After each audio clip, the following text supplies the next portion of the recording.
the Western public were told that we were bombing in the name of humanity, that we had to stop genocide. But after the Serb army pulled out of Kosovo and the forensic teams were the first to rush in, there have been very few bodies found. We'll never know how many people were killed, but the figures that NATO announced were highly exaggerated. Instead of 100,000 dead or missing, after more than a year of digging later, the War Crimes Tribunal found 2,108 bodies, which included combatants and Serbs as well as Kosovar Albanians. Moreover, the total missing, according to the International Committee of the Red Cross, is 3,368, a number which includes all ethnic groups in Kosovo. NATO's intervention ended in June with Kosovo under nominal control of the UN, terms that the Serbs had been willing to give them before the brutal bombing campaign began. The United States was looking to punish Yugoslavia, was looking, I believe, to complete the process of wresting Kosovo away. And in the final essence, 79 days later, they weren't quite able to achieve that objective because Yugoslavia put up too much resistance and there was enough diplomatic support for Yugoslavia among the Russians and Chinese that so far they have been able to obstruct the formal secession of Kosovo from Yugoslavia. Almost a year after the bombing, Newsweek magazine obtained a secret report the U.S. Department of Defense had commissioned, which showed that the number of Yugoslav tanks and artillery destroyed by NATO was only a tiny fraction of the stated claims. Instead of 120 tanks destroyed, there were only 14. Instead of 450 artillery pieces destroyed, there were only 20. Newsweek reporters John Barry and Evan Thomas stated that NATO had been, quote, terror bombing civilians.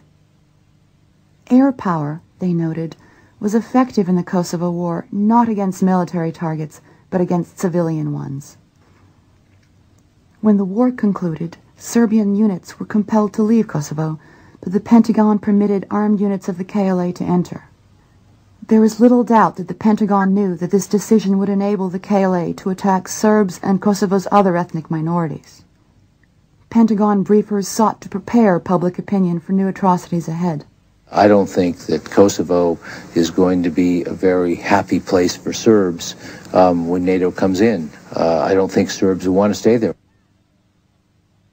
I mean, I fled with Serbian refugees out of Pristina, so I know the terror that they felt. I was on a bus that ran the gauntlet of jeering Albanians. There was 700 or 800 of them that stoned the bus in full view of the British troops, who made no attempt to intervene whatsoever.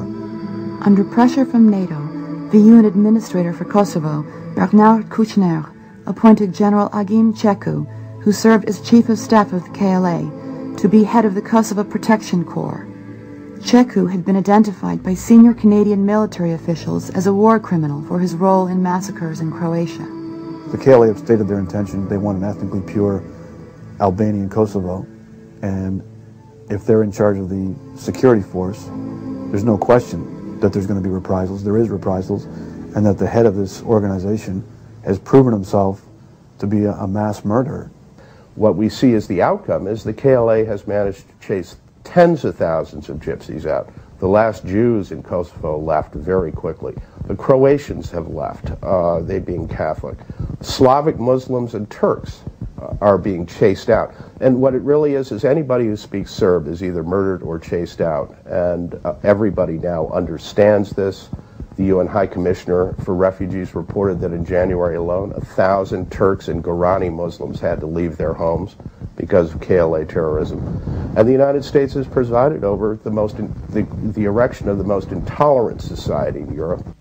The Albanian refugees had returned with a NATO escort following the war, but nearly a year later, 250,000 of Kosovo's minority population had fled, including 2/3 of Kosovo's Serb population. Despite the attacks on minorities, NATO officials, including NATO Commander Wesley Clark, continued to work closely with Hashim Thaçi and Agim Ceku. And I think there's no question that the Serbs, the Slav Muslims, the Gypsies have been cleansed out of Kosovo, and this has taken place despite the fact that there are 40,000 NATO troops in Kosovo. In an attempt to remove any reminder of the Serbian presence in Kosovo since 700 AD, the KLA has destroyed or damaged 70 churches and monasteries. In 1 year of occupation by NATO, more religious artifacts were destroyed than under 600 years of Turkish occupation.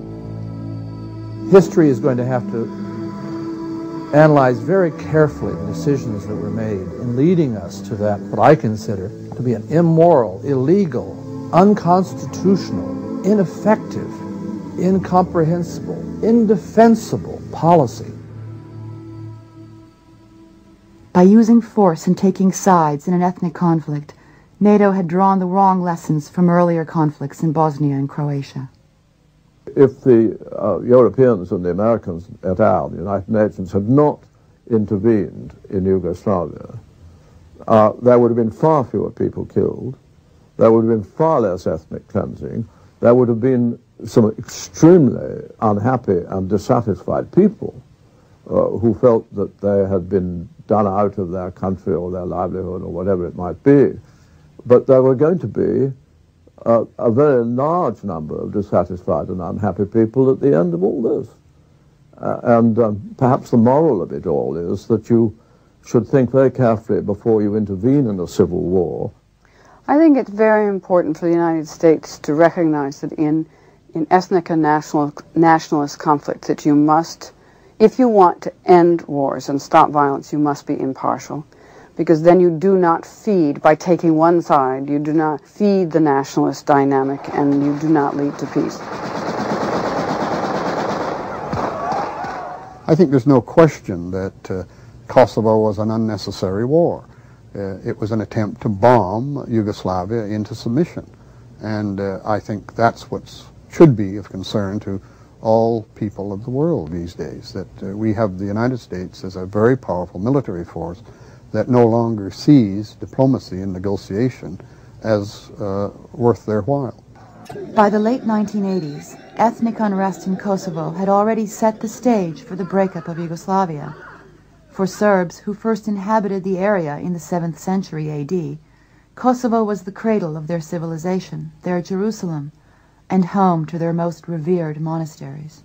A bit of history, unfortunately, is required here.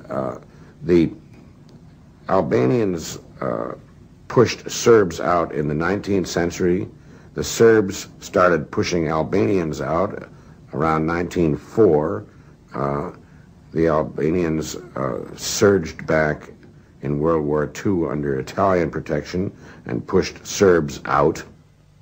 When the war ended, however, Marshal Tito decided to keep the Serbian refugees from returning to their homes in Kosovo. As a result, Serbs lost their majority in the province. Tito is very guilty of that particular drama of Kosovo. He made it much harder to solve, in fact, almost impossible. To keep a restive Albanian population within the Yugoslav Federation, Tito's 1974 constitution gave Kosovo autonomy as a province of Serbia. However, the autonomy was badly abused by Tito's Albanian communist cadres, who permitted a campaign of violence to drive out the remaining Serbian population. Life was made extremely difficult for the Serb minority, and it was here that the Kosovos began to push to have a pure, all Albania, meaning racially pure, a Kosovo in the areas where there were very few Serbs anyhow. They were pushing them out. And the Serbs used the word that it was ethnic cleansing, and that's what it was. Homes of Serbs were appropriated by Albanians. Orthodox Christian cemeteries and monasteries were desecrated. By the late 1980s, the Serbian population of Kosovo had gone from 50% at the start of World War II to just 10%.